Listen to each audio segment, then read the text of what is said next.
What's up, manga fans, and welcome back to another review of Bleach. This week's chapter 635, Hooded Enigma. Now, first thing I want to say is happy birthday, Ichigo. Yes, it is his birthday today, and surprisingly, the chapter came out early today, so it made me think, oh, maybe that was a coincidence. It was released today on his birthday.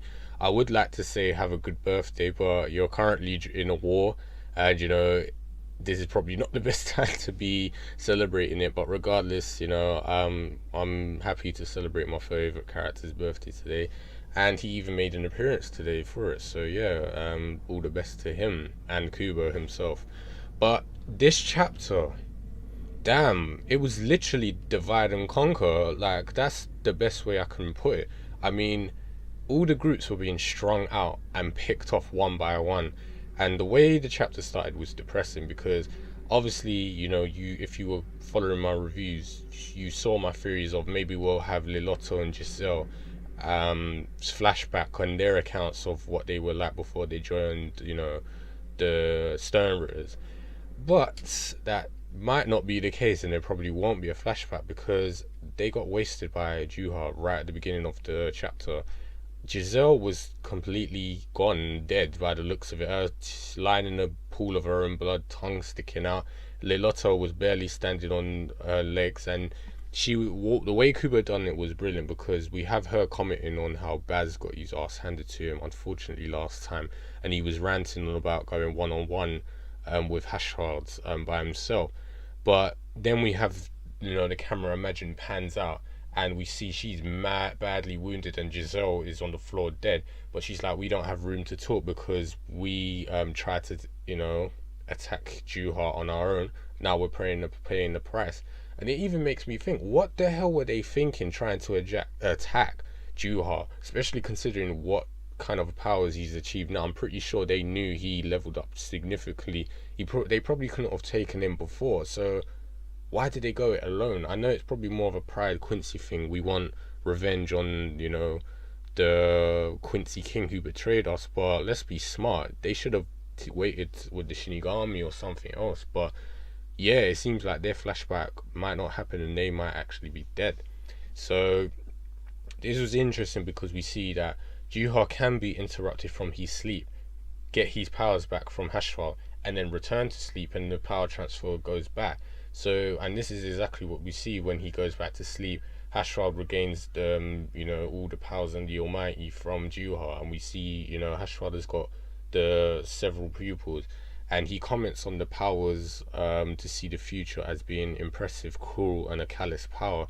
So it makes me wonder, can Hashwald see what he's seen already, or can Hashwald see what he's about to see, or something like that? I was really confused how that works, but either way, that kind of makes the power transfer a bit more, I'd say, easier to understand. Because I always wondered, it's like, what if Juha was interrupted while he was sleeping, but it looks like the powers will go back to him instantly as soon as he awakes. So he's pretty much well protected in both aspects of Hashwald having the powers and the fact that he can get them back whenever he wants.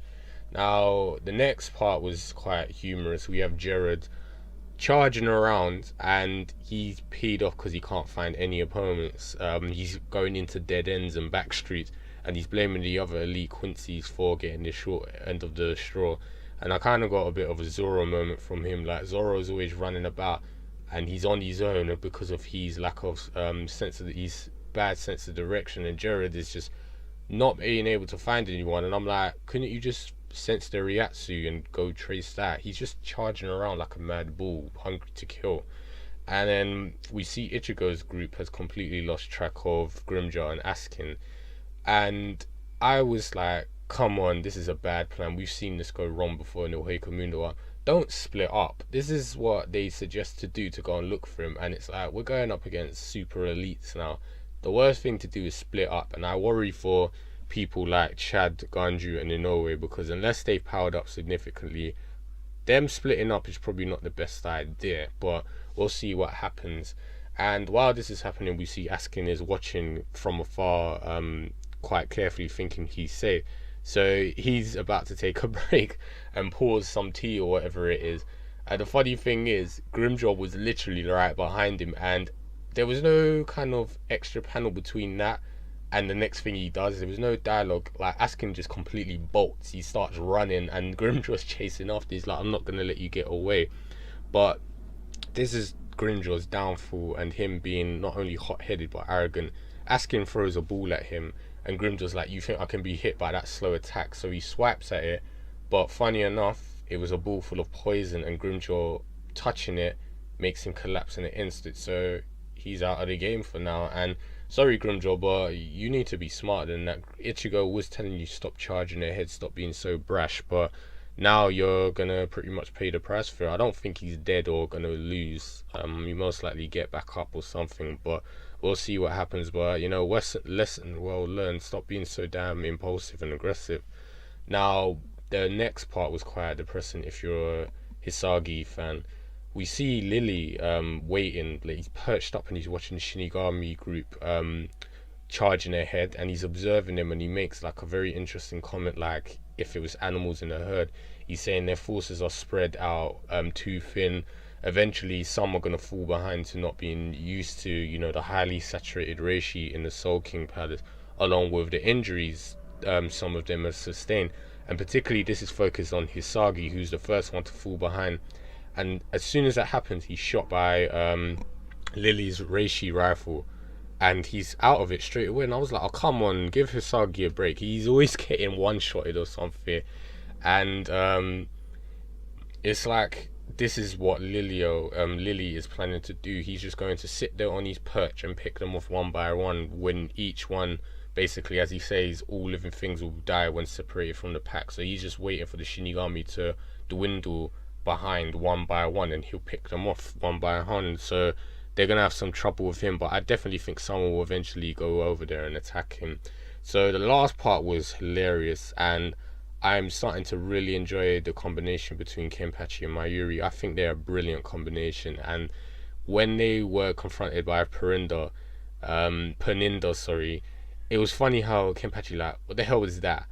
And Mayuri's sneaky, I'd say, very cheeky response was that a question, or are you talking to yourself? Because if it's the former, that's fine, because people will usually say something like that when they're met with something they don't know.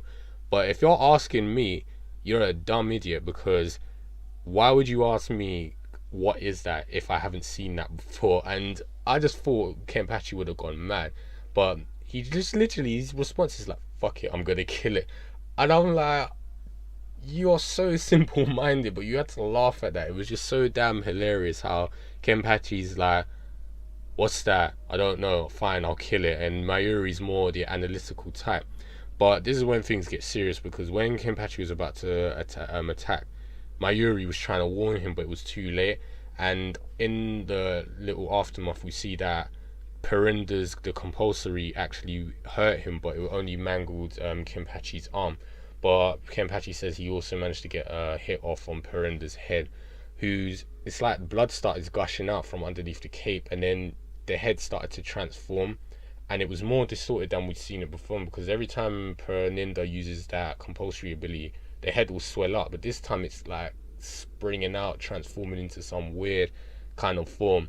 So I'm assuming it's either going to take on a new form, or Kenpachi's triggered some sort of rage mode out of it. So it's going to be interesting to see what they're doing. But at this point, it seems like, yes, the battles are going to begin, things are going to get really serious, and we're already seeing the good guys' side are taking quite a beating from, you know, the elite Quincy guards. So it's going to be interesting to see who's going to survive this, who's going to actually, you know, put up a challenge for the elite guards, and what battles are going to be played out, who's going to be versing who.